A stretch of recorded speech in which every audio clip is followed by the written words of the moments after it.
He left at 15 with a broken heart. He came back at 30 with a billion-dollar empire and only one woman on his mind. Charlotte, Texas always smelled faintly of roasted coffee and sun-baked sidewalks, two things Hudson Holt could never forget, no matter how many cities he lived in or how many boardrooms he conquered. Years later, he would still swear Charlotte had its own heartbeat, one that pulsed in sync with a girl who once made him believe forever could fit inside the palm of two teenagers' hands. But back then he was just a 15-year-old boy, lanky, hopeful, with a too big heart, and a face still caught somewhere between childhood and manhood. And she, Vania Young, was the 12-year-old girl who could draw entire worlds with a pencil and a scrap of paper. Their story began in the most ordinary of places, a crowded church hall, buzzing with teenagers rehearsing for the annual youth program. Hudson Holt and Vania Young, the youth coordinator, called, squinting down at the clipboard. "You two will perform the spoken word piece." Hudson looked around, unsure who he was even supposed to walk toward. Then he saw her standing alone near the windows, her braids falling over her shoulders, sketchbook tucked under her arm like a shield. She raised her hand shyly. He walked over, trying not to look as nervous as he felt. "You're Vania?" he asked softly. "Uh-huh, and you're Hudson?" He nodded. "Yeah, nice to meet you." She smiled, a small warm curve of her lips that hit him in the chest like sunlight. "Nice to meet you too." From the first practice, something clicked between them. They memorized lines together, rehearsed rhythms, and laughed when Hudson messed up his cues, which happened often. Vania always encouraged him. "You just need to breathe," she told him one afternoon, placing a gentle hand on his wrist. Hudson stared at the contact like it was a miracle. "I do breathe." "You breathe loud and panicky," she teased. "It's okay, I'll help you." She did, every day. And after rehearsals, he started walking her home, first out of politeness, then because he couldn't not. Her father's coffee shop, Young's Coffee Cove, sat on a corner near their church, its windows always fogged with warmth and the smell of cinnamon buns. Her dad welcomed Hudson from day one. Young Holt he'd greet with a laugh. "Back again to drain my hot chocolate supply." Hudson would grin, sliding into the same booth Vania always chose. Only if Vania's drawing, because that was how their afternoons went. Hudson doing homework, Vania sketching him without asking, her pencil swishing against paper like it had its own heartbeat. He loved watching her draw. She did it effortlessly, capturing him with soft lines, his messy hair, his thoughtful stare, the way he chewed the ends of his pencils. One day she slid a finished drawing across the table. It was him leaning over his workbook, focused, serious. "You made me look better than I do," he said quietly. "You just don't see yourself the way I see you," she replied. That was the first time Hudson called her my Black Queen. He said it gently, reverently, as if the words were too big for his mouth. "Why would you call me that?" Vania asked, her cheeks heating. "Because you're beautiful," he murmured, "and strong and brilliant. Queens are all those things." She stared at him, stunned, silent. And that was it. They were inseparable after that. Church, coffee shop, walks home, quiet talks about their dreams. Hudson told her he wanted to build something great someday, something that would make the world better. She told him she wanted to help kids see beauty in themselves through art. "You will," he told her every time. "You're gonna change the world." Vania would blush and shake her head, but she believed him. Somehow she always believed him. What they had was pure, too pure for the world they lived in, especially for the Holts. Hudson's parents were wealthy, billionaire wealthy. His father controlled Holt Industries, one of the biggest aerospace manufacturing companies in Texas. His mother hosted charity galas and appeared in society magazines, always dressed like she stepped out of a luxury catalog. Vania came from a different world, a world of hard work, single-income households, and hand-painted open signs at her father's shop. And of course she was Black. The Holts were never openly hateful, just quietly, painfully prejudiced, cloaking their disapproval behind phrases like, "It's not appropriate and different worlds can't mix." So when they saw Hudson gravitating toward Vania like she was gravity itself, they panicked. They scheduled meetings with private school counselors. They worked favors with university deans. They whispered plans behind locked doors. And one day Hudson came home to find a letter waiting for him. A full scholarship to an elite engineering program in Austin, 3 cities away. His parents acted thrilled. He felt sick, because he knew this wasn't about education. It was about separation. The night before he was forced to leave, he walked to Young's Coffee Cove for the last time. Vania was closing up with her dad, wiping down tables. When she saw Hudson standing there with tears in his eyes, her heart dropped. "What's wrong?" she whispered. Hudson swallowed hard. "My parents, they're sending me to Austin for university. I leave tomorrow." Vania froze, cloth falling from her hand. "Tomorrow already, but I thought you were staying here for senior year." "I thought so too," his voice cracked. "I don't want to go." Her father quietly stepped into the back, giving them privacy. Vania reached for Hudson's hands with trembling fingers. "So this is it, you're leaving?" "No," suddenly, fiercely, he shook his head. "No, Vania, I'm coming back. I swear it. I swear it on everything I am. He'll always come back for you." Her tears spilled silently. "Please don't make a promise you can't keep." "I'll always find my way back," he whispered, pressing her palm to his chest. "Always." They hugged for the first time, tight, trembling, desperate. It felt like goodbye. It felt like forever. Austin was bright, fast, and cold in all the ways Charlotte wasn't. His parents quickly expanded their empire, opening a massive branch of Holt Innovations, a cutting-edge space tech manufacturing company that attracted engineers from around the world. Hudson rose through the ranks with terrifying speed, even for someone as brilliant as he was. Young executive, project lead, strategic manager, vice president in training. But while his resume grew, his personal life froze in time.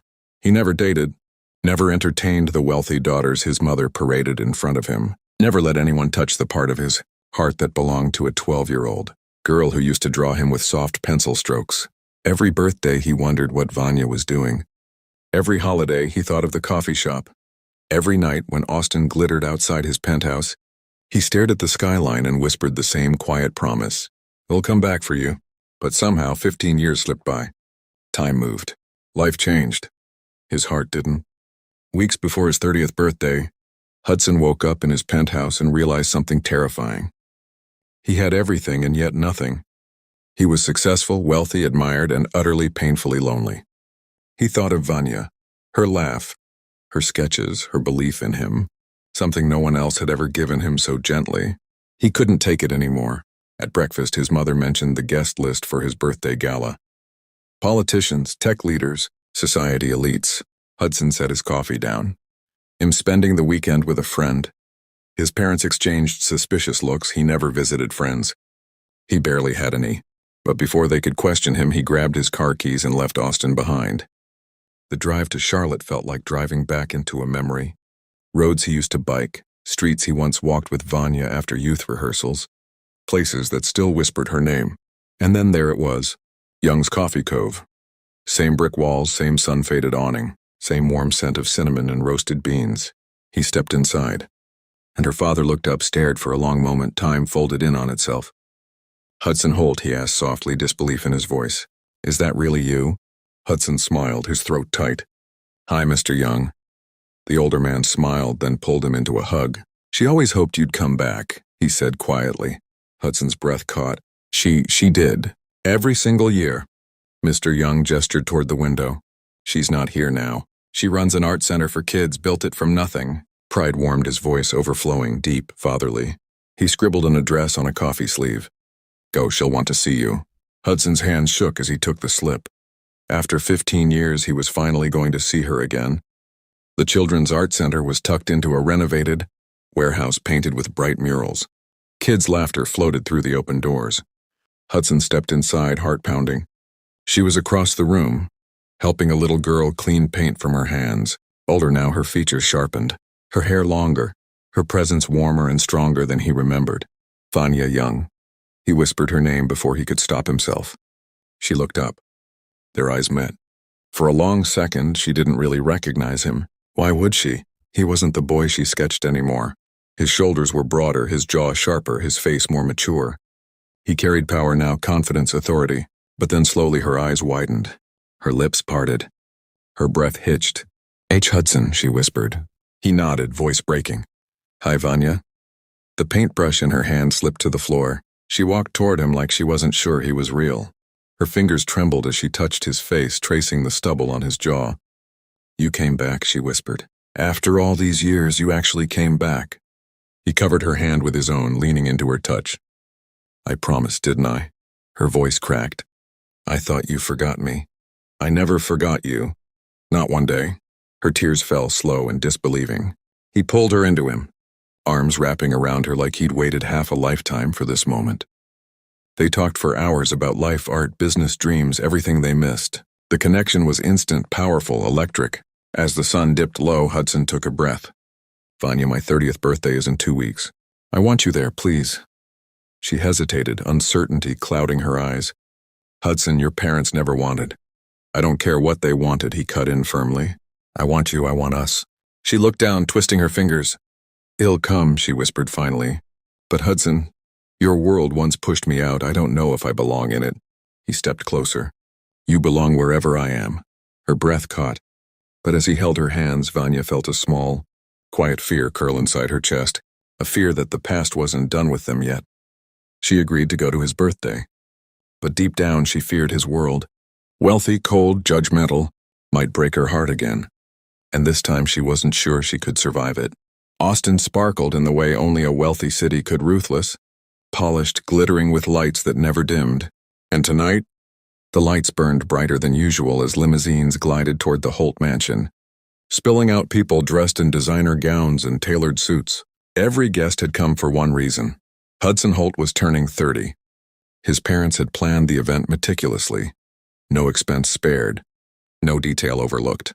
The massive ballroom shimmered with crystal chandeliers, guests murmuring over champagne and imported delicacies. It was a night meant to celebrate power, prestige, and the future heir of Holt Innovations. Hudson stood near the entryway, greeting guests with polite smiles, his eyes drifting constantly toward the doorway. He barely heard the compliments, the business propositions, the flirtatious hints from wealthy women hoping to catch his attention. He was waiting for one person. His mother leaned over and whispered, "Smile genuinely, darling. Tonight is important." Hudson ignored her, because his heart was in the driveway, where a simple black sedan was just pulling in. Vania stepped out of the car slowly, her breath catching as she looked up at the mansion. It towered above her like a castle carved from wealth, every window glowing gold. Music drifting through the open doors. She felt underdressed, overdressed, too visible, too invisible all at once. But she had promised Hudson she'd come. She wore a deep emerald gown that hugged her curves, her skin glowing under the soft outdoor lights. Her hair was styled in soft curls that framed her face. Her makeup was gentle, enhancing her natural beauty, not masking it. She looked like a dream. Hudson saw her, and for a heartbeat he forgot to breathe. Everything around him went silent. The music, the chatter, the clinking glasses gone. It was just her. His Vania. He didn't wait another second. He walked straight toward her, his steps purposeful, eyes burning with something too raw to hide. His parents watched curiously from across the room, expecting a potential business partner or diplomat. They had no idea. Vania entered the ballroom timidly, eyes wide as chandeliers reflected in them like stars. Whispers rippled instantly. "Who is she? Look at that dress, stunning." But she heard none of it. She saw only him. "Hudson," she breathed. "Vania," he said softly, taking her hand. "You're breathtaking." Heat rushed to her cheeks. "I almost didn't come. I thought I wouldn't fit in." "You fit perfectly," he said firmly. "Don't let this place fool you. You're the most radiant thing here."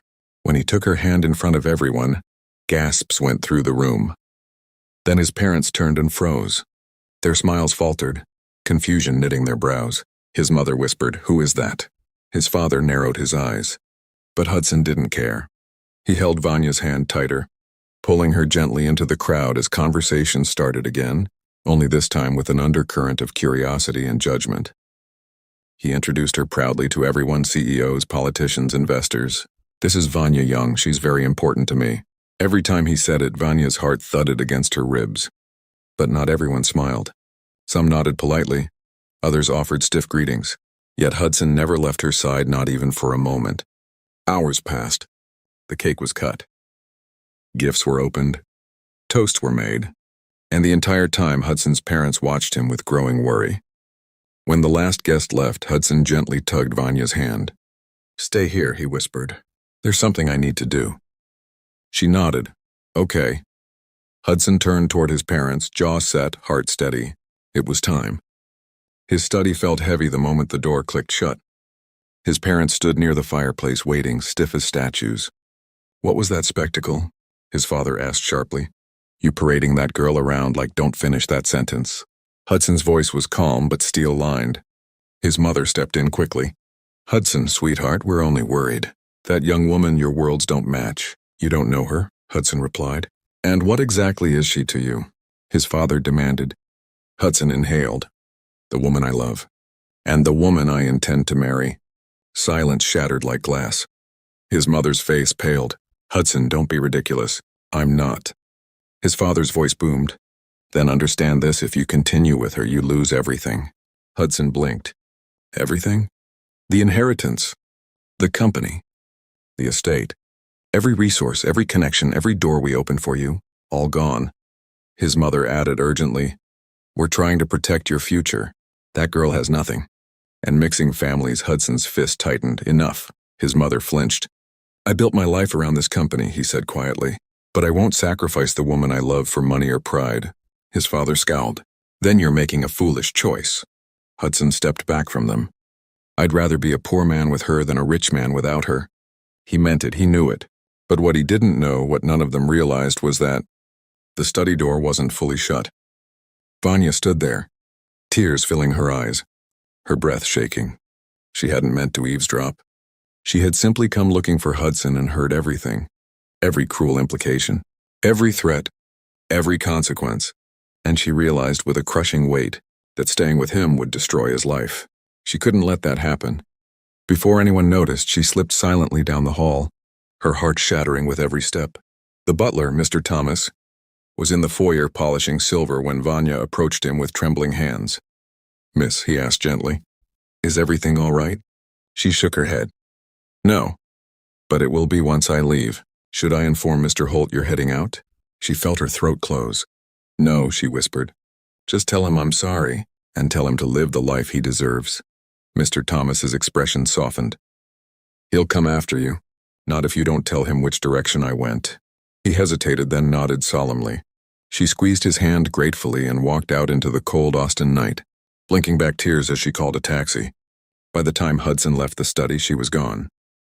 And Mr. Thomas delivered her message. Hudson didn't hesitate. He walked straight upstairs, grabbed a duffel bag, walked out of the mansion, and into the night, leaving his legacy behind with nothing but determination in his chest. He drove through the night, headlights carving through the darkness, Charlotte pulling him like a magnet. When he finally reached Vania's small home at dawn, he found her sitting on the porch steps, knees drawn to her chest, face streaked with tears. She looked up when she heard the car. Shock flared in her eyes. "H. Hudson, what are you?" He walked straight to her, cupped her face, and kissed her forehead. "I didn't lose anything," he whispered, voice rough with emotion. "I found you." Vania broke. Tears flowed again, but this time with a different kind of ache. "Hudson, your parents can keep everything," he said firmly. "I don't need any of it."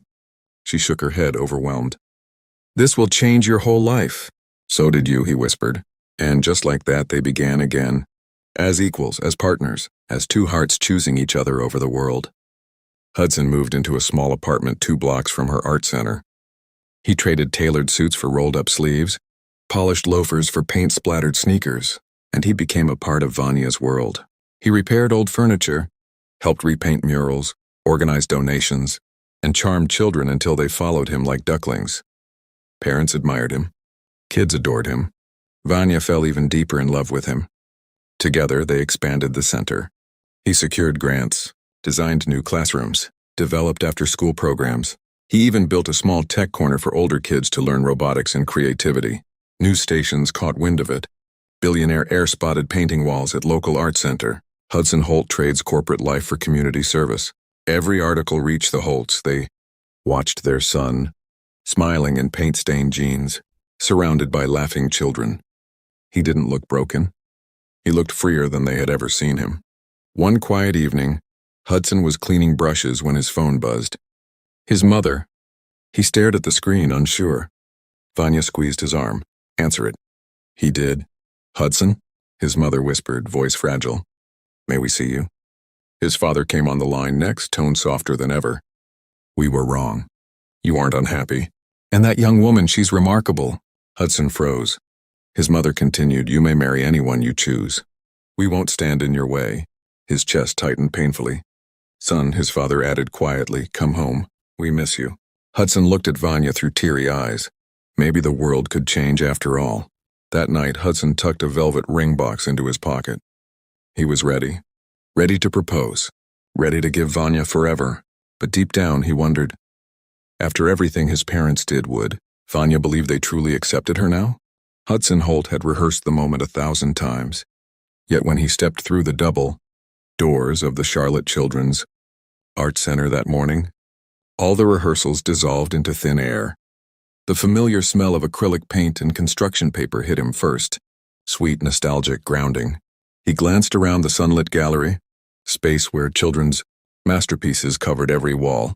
Dragons with rainbow wings, family portraits with crooked smiles, galaxies painted by small, hopeful hands. And there she was. Vanya stood near the center easel, showing a group of kids how to blend blues and whites into a sky.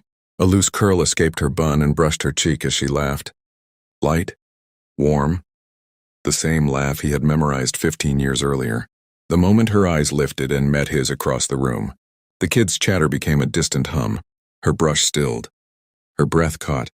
Hudson swallowed hard. This is it. His parents' blessing echoed in his ears, soft, hesitant, but real. Their apology had been fragile, as if afraid their son would not take it. Instead, Hudson had embraced them, because he wanted Vanya's future to be free of old shadows. He wanted this moment to belong to her entirely. Kids, Vanya said gently, still staring at him. Give me a moment, okay? A chorus of tiny okay and bye, miss. Vanya filled the room as they scampered into the next classroom. Hudson stepped forward, hands trembling, heart racing. Hi, Hudson, she breathed. Her voice held wonder, confusion, and something soft that melted him instantly. You are back. With a purpose, he replied, his smile faltering under the weight of emotion swelling inside him. His throat tightened. And with your father's permission, he added, half laughing through the nerves. She blinked. My father's. Her words cut off when she noticed what he held, the small velvet box nearly shaking in his hand. Her lips parted as tears shimmered into place. But Hudson was not ready for tears yet. Not until he said every word he had held inside for 15 years. He took another step, then another. When he stood before her, he slowly dropped to one knee on the paint-splattered hardwood floor. The children's artwork framed the moment like a blessing. Vanya Young, he whispered, voice thick, you were the first person who ever saw me. Not the Holt name, not my future. Not the expectations stuck to me like chains. Just me. Her hand flew to her mouth. He opened the box, revealing a simple but breathtaking ring, gold band, a single tear-shaped diamond that shimmered like light on water. You have always been my heart. Even when I could not come home to you. His voice broke. My black queen, can I spend my life loving you? A sob slipped from her as she nodded furiously, tears streaming. Yes, she choked out. Yes, Hudson. Yes. He slid the ring onto her trembling finger, and the second he rose, she flung herself into his arms. He held her as though shielding her from the world, burying his face in her hair while she cried against his chest. His own tears fell silently, the years of distance and pain and longing dissolving into the warmth of her embrace. When they finally pulled back, Vanya cupped his face. You came back. You kept your promise. He smiled through wet lashes. Forever is forever. Planning a wedding between two families who had once lived in different universes was a delicate dance. But slowly, beautifully, the dance began to smooth. The Holts surprised them first. One morning, Vanya's father arrived at his coffee shop, Young's Coffee Cove, to find contractors outside, smiling and ready to begin work. Hudson's mother stepped out of a sleek black SUV. Mr. Young, she said, clasping her hands nervously. Your shop has always felt like a second home to Hudson. We would like to support its expansion if you will allow us. Vanya's father, a man who rarely showed surprise, blinked rapidly 3 times. You want to help me? If you will have us, she said gently. He swallowed hard, eyes softening. Then yes, thank you. Meanwhile, the Holt patriarch, the hardest to read, the slowest to bend, paid a visit to the art center. He toured quietly, his suit looking oddly out of place beside finger-painted murals and glitter explosions. But when he reached the room where children sculpted clay animals, he paused. A little girl tugged at his sleeve. Do you know how to make a puppy? He blinked. I know. I can teach you, she declared confidently. The ice around him cracked a little that day. Later that week, Trucks arrived delivering hundreds of donated sketchbooks, easels, and watercolor palettes, each box stamped with the Holt Innovations logo. "From my parents," Hudson said simply, handing Vania the note his mother had written. "Thank you for helping children become who they dream of being. We hope to support that dream."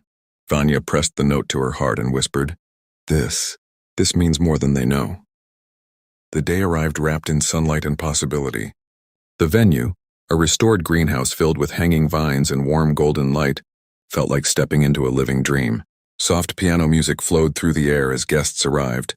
Businessmen in tailored suits, artists in flowing skirts, old church friends, curious neighbors, beaming children from the art center. It was their wedding. At the entrance, two families once worlds apart stood greeting guests together. Hudson waited at the altar, hands clasped, heart pounding so hard he thought the entire greenhouse might hear it. He wore a tailored charcoal suit, but all he could do was tug nervously at the cuffs, glancing repeatedly at the entrance. Then the music changed. The doors opened, and Vania stepped in. Her dress was a flowing ivory lace with gold, accents that shimmered like sun on water. A soft veil trailed behind her. Her father held her arm, his face crumpling with joy as he whispered, "My little girl." Hudson's breath left him. His eyes stung instantly. He did not even pretend to hide the tears. As she walked toward him, every moment of his life rearranged itself around this one. Vania reached him and mouthed, "You are crying." He nodded helplessly. "You are perfect." She squeezed his hands. "So are you." The ceremony felt like a promise written by fate itself. They spoke their vows through tears and trembling laughter. When the minister pronounced them husband and wife, Hudson kissed her with both hands, cupping her face, pouring every missed year, every unspoken emotion into the moment. Their families, sitting together for the first time in history, stood and applauded. Some cried, some laughed. All smiled. It was everything neither of them had believed possible. The Colorado mountains greeted them with crisp air and quiet beauty. Their cabin, tucked between towering pines, felt like a world untouched by time. They hiked during the day, their laughter echoing across valleys. Vania painted the mountains while Hudson sketched her painting. In the evenings, wrapped in blankets beside the fireplace, they talked about everything they had endured, everything they still hoped for. One night, as snow drifted softly outside, Vania whispered, "Hudson, are you happy?" He looked at her with the kind of love that did not need words. "I have never been anything else since the day I found you again." The honeymoon was not about extravagance, it was about healing. It was where they pieced together the fragments of their past and stitched them into something whole, something strong enough to weather anything. By the time they returned home, they were not just married, they were unshakable. 1 year later, Hudson held his breath as the doctor announced, "A boy and a girl." Two cries pierced the room, tiny, fierce, perfect. Vania sobbed with joy while Hudson pressed trembling kisses to her forehead. "Twins," he whispered, voice breaking. "We made twins." When the nurses placed the babies in their arms, Hudson felt the universe collapse into two small bundles of life. Their son had Vania's eyes. Their daughter had his dimples. The Holts arrived within hours, bursting into tears as they held their grandchildren. Vania's father practically wrestled Hudson's father for baby-holding turns. "Give me my grandson back," Mr. Young snapped playfully. "You have held him for 10 minutes, Mr. Holt protested. Vania laughed through happy tears. Hudson watched the scene, barely able to speak. His throat felt thick, overflowing with gratitude. Their fractured families were now bound by love neither prejudice nor stubbornness could break. Then came the twins' birthday. The celebration took place in Austin, a symbolic gesture of unity. The Holts opened their estate grounds for the party, filling it with balloon arches, bounce houses, and an enormous art station where children could paint on massive canvas walls. Vania's father arrived carrying cupcakes shaped like paint palettes. The Holts rushed to embrace him. "Mr. Young," Hudson's mother cried, "we saved you a seat beside us." Hudson's father shook his hand with genuine warmth. "Glad you are here." The sight made Hudson's chest ache with relief, with pride, with something deeper than happiness. Throughout the day, the twins crawled and toddled between relatives who adored them. Vania's father fed them tiny pieces of cupcake, declaring loudly, "Grandpa's treats are better than gourmet anything." As the sun dipped low, casting warm amber light across the estate, Hudson wrapped his arms around Vania from behind. She leaned into him, resting her head against his shoulder. He whispered into her hair, "Forever was not just a promise, She smiled softly. It is real. He pressed a kiss to her temple. Everything I ever dreamed of is here. And as their children laughed and the sun dipped over Austin, Hudson knew he had finally come home to the only place that ever mattered, her heart. Thank you for being part of Whispers of Hope. Your love and support mean more than words. Together we're spreading light, one whisper at a time.